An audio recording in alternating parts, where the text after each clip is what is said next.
চাঁদনী ঘাট থেকে হুগলি ব্রিজের ছবি।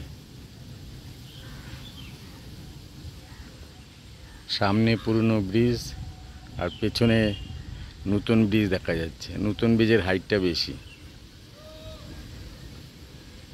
চকবাজারে চাঁদনী ঘাট থেকে হুগলি ব্রিজের ছবি নিচ্ছি। সামনে একটা ব্রিজ আছে, ওটা পুরনো ব্রিজ, ওটা বাতিল হয়ে গেছে, যার জন্য পেছনে একটা ব্রিজ তৈরি হয়েছে। ওই ব্রিজের উচ্চতা আগের ব্রিজের থেকে বেশি। ওই যে ব্রিজ দিয়ে ট্রেন যাচ্ছে গড়িফা স্টেশনের দিকে। নতুন ব্রিজ দিয়ে অনেকে এটাকে বঙ্কিম সেতুও বলে। ট্রেন যাচ্ছে গড়িফা স্টেশনের দিকে। হুগলি নদী। আমি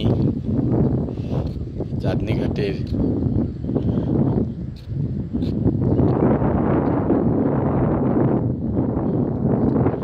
এখন চাঁদনী ঘাট পাকা করে দিয়েছে, যাতায়াতে কোনো অসুবিধা নেই।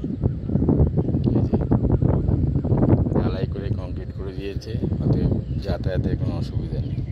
আগে যখন গঙ্গা জল নিতে আসতাম তখন খুব অসুবিধা হতো, তখন বাঁশের ব্রিজ ছিল তো। এখন এই সব পাকা ব্রিজ।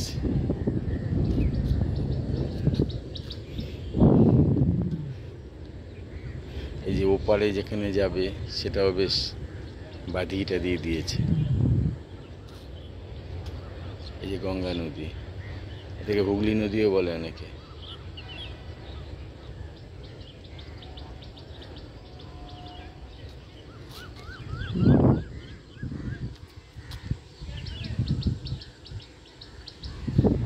আমি সকালবেলা হাঁটতে বেরিয়ে এই ছবি তুলছি। এখন বেশ সুন্দর হাওয়া আছে। পাশে ইমামবাড়ার কিছুটা অংশ দেখা যাচ্ছে,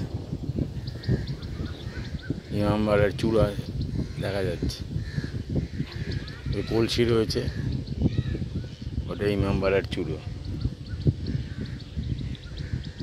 ওইখানেই ঘন্টাঘর আছে,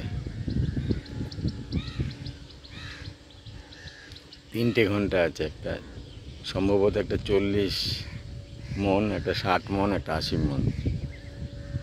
ওই ঘন্টাগুলো নিয়মিত বাজে।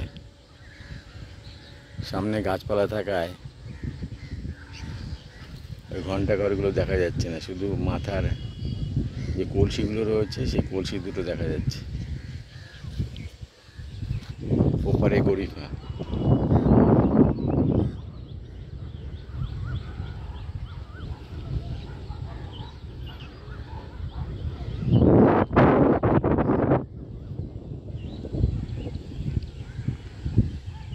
গড়িফার একটা জুট মিল দিয়ে কারখানার ধোঁয়া উঠছে।